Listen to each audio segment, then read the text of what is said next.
Magandang tanghali, Lola. Lola, magandang. Ilan na lang ngipin nyo? Dalawa na lang. Ingatan nyo na yan. Magandang tanghali sa inyong lahat. Ngayon ay unang linggo ng Adyento.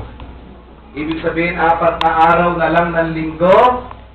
Pasko na. Harap sa katabi, pumati ng Merry Christmas.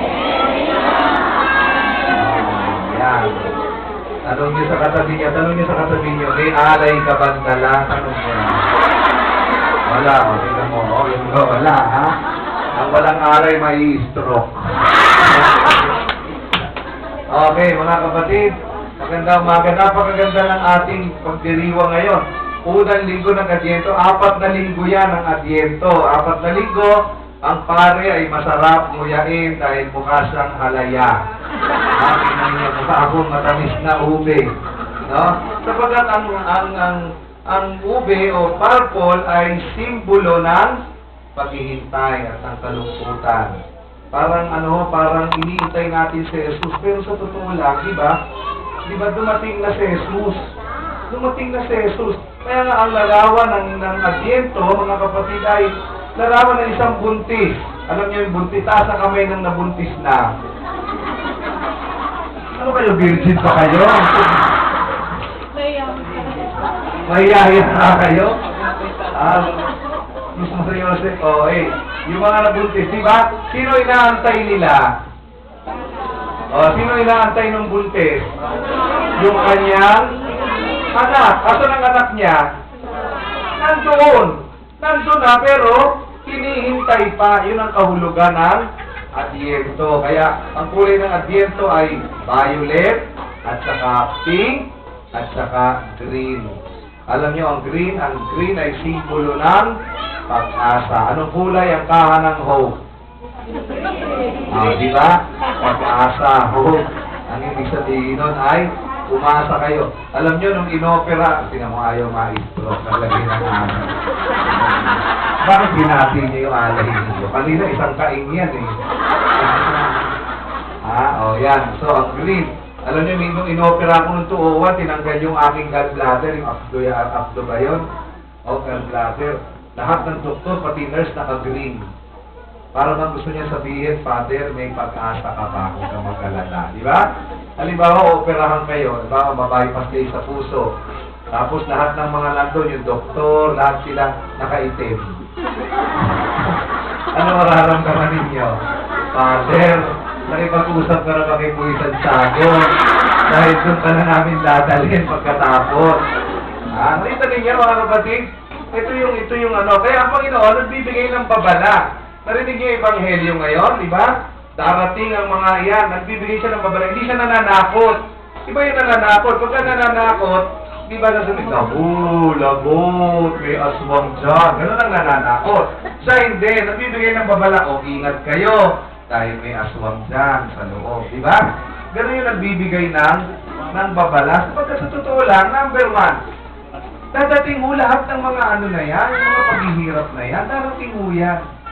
No, magkakaroon ng kaguluhan sa langit, magkakabundol-bundol daw ang mga bituin, babagsak ang araw.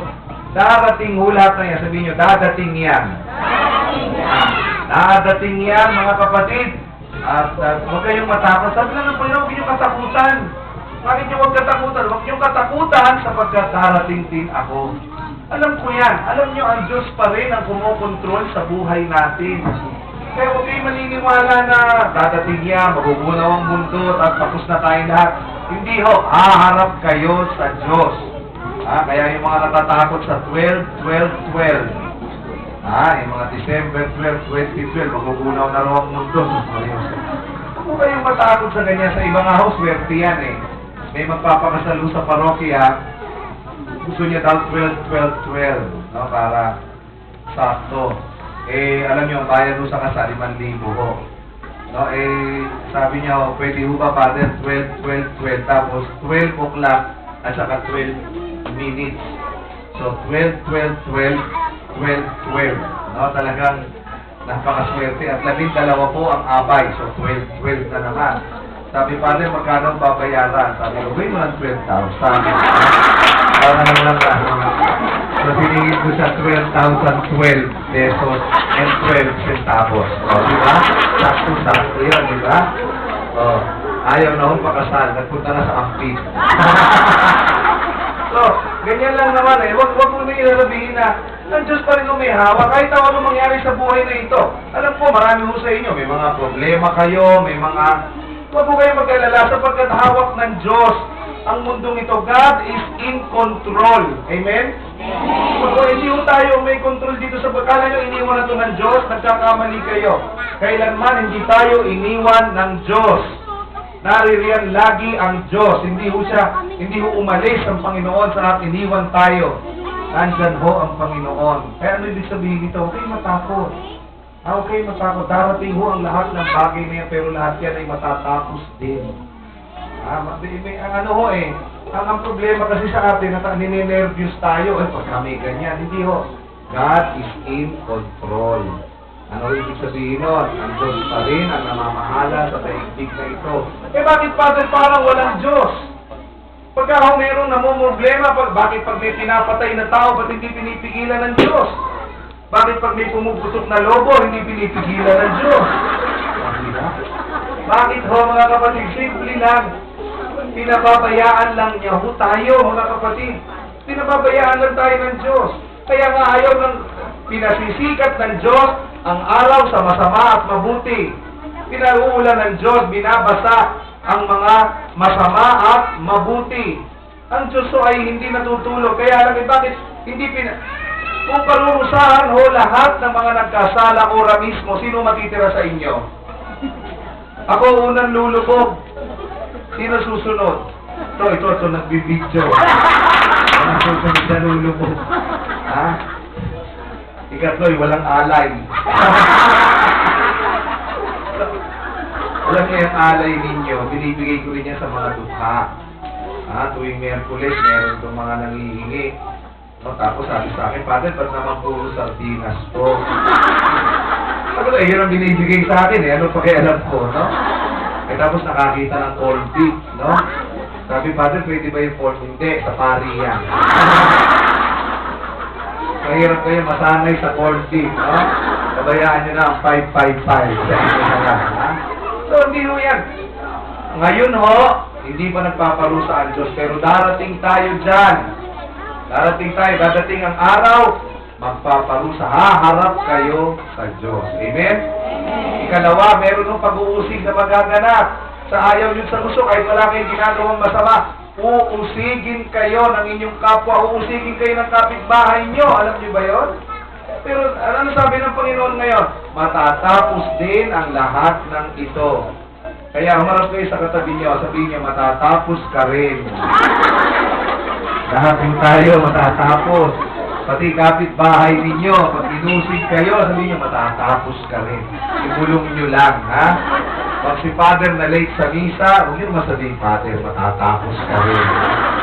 So, mga kapatid, lahat ng yan, may pag-uusig na darating. Huwag kayo sasabihin nyo, Panginoon, bakit naman ako ganito? Wala naman akong ginagawang masama. Ba't ako ginaganito ng mga tao? Huwag mo kayong mag-ano sa Panginoon. Bakit? Sapagkat ang dadasalan ninyo, Panginoon, nakapako sa krus. Sasabihin niyo, Panginoon, wala naman akong ginagawang masama. Bakit nila ako ginaganito? Kung ako ang Panginoon, alam niyo sasagot ko? Ako nga, wala rin ginagawang masama. Tignan niyo, pinako ako sa krus. Minsan may humihingi sa Panginoon, Panginoon, gusto ko po ng pantalon yung Levi. Panginoon, gusto ko po ng t-shirt, yung pong alam niyo, sabi ng Panginoon, walang yaka, palibais-libais ka ba? Ako nga nakapakaglang dito. Hingi nang hingi sa Panginoon, ako ano-ano. Tatadsakan pa kayo ng Panginoon pag nakawala ng pako sa payo. Huwag ko kayo hingi ng ano. Kaya nga lahat tayo, mga kapatid, may mga pagsubok. Amen? Nasa kamay ng walang pagsubok.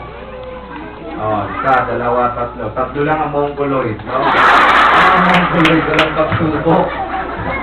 Alam niyo kung bakit? Ayan, kung hindi mongoloid niya, retarded yan, no?